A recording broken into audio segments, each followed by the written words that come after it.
নমস্কার বন্ধুরা, কেমন আছো সবাই? সুন্দরী সিম্পল লাইফ একটি নতুন ব্লগে তোমাদের সবাইকে স্বাগত জানাই।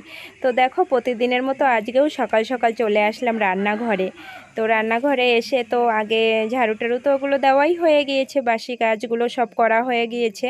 তো আগে চুলোটা ধরিয়ে কড়াটা বসিয়ে দিলাম। আগে তরকারিটা রান্না করে নেব আজকে, কারণ তোমরা তো আমার অনেক ভিডিওতে দেখেছো আমি চালটা ঝেড়ে রাখি। আজকে না চাল ঝাড়া নেই, তো ঝেড়ে পরিষ্কার করা নেই দেখে আগে তরকারিটা রান্না করে নিচ্ছি। তরকারিটা হতে হতে, যে কটা তরকারি রান্না করব হতে হতে ফাঁকে এখন যেটুকু ভাত রান্না করব ওটুকু চাল পরিষ্কার করে নেব ঝেড়ে, তো হয়ে যাবে। তারপরে তরকারিটা রান্নার পরে ভাতটা বসিয়ে দেব, তারপরে হয়ে যাবে। তো ফুলকপি আলু দিয়ে মাছ দিয়ে রান্না করলাম, তরকারিটা নামিয়ে নিয়ে এখন এটা মূলো শাক বসিয়ে দিলাম কড়াতে। ওদিকে ভাতটা হচ্ছে, তোমাদের একটু কী কী রান্না করলাম দেখিয়ে দিয়ে। ফুলকপি আলু মাছের তরকারি আর মূলো শাক ভাজা, আর এই পাশে একটুখানি মাছের তেল আর ডিম একসঙ্গে একটা পেঁয়াজ কুচি করে দিয়ে ভেজে রেখেছি। তো আজকে রান্নাবাড়া এই তামাতি। এখন যাব সুপারি ছাড়াতে পাশের কাকা বাড়িতে। এই যে এই বাড়িতে চলে আসলাম সুপারি ছাড়াতে। এখানে মানে আমরা টাকায় ছাড়াই, কেজি হিসাবে 1 কেজি কত টাকা নেয় 1 কেজি, সেই হিসাবে ছাড়াই। তো দেখো ওই যে মা ছাড়াচ্ছে, আর এইবারই কাকার 2 মেয়ে আছে ছোট ছোট, ওদের যখন ইচ্ছে হয় তখন ওরা ছাড়ায়। তো আমি আর মাও ছাড়াবো। তো চলে আসলাম সেইখানেই সুপারি ছাড়ানোর জন্য। তো সকালে রান্নাবাড়া ঘরের কাজকর্ম গুছিয়ে আসতে আমার একটু দেরি হয়ে গেল, আর মা আগে আগে চলে এসেছে।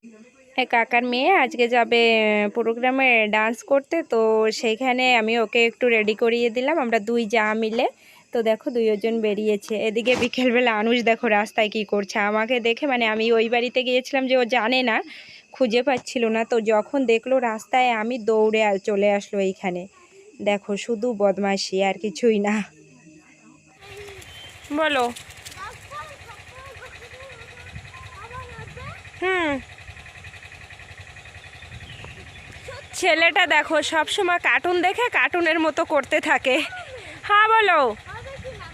হ্যাঁ হবে। না, হবে না। আসো আসো, যাবা তা।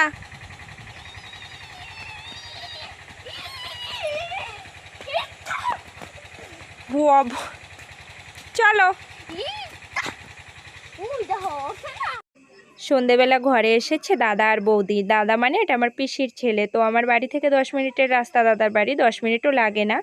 এখন ওই 7:30টার মতো বাজে। তো দাদা আর বৌদি একটু ঘুরতে ঘুরতে আসলো, তা আমরা সবাই মিলে একটু চা খাচ্ছি। আজকে মা বাড়িতে নেই, মা গেল পাশে একবারই পুজো হবে কীর্তন, সেইখানে। তো দেখো ওই ঘরে থেকে আনুষের জেঠিমাও এসেছে, আমরা সবাই মিলে বসে বসে একটু চা খাচ্ছি। তো চলো আজকে ভিডিওটা এখানেই শেষ করছি। সবাই ভালো থেকো, সুস্থ থেকো, সাবধানে থেকো।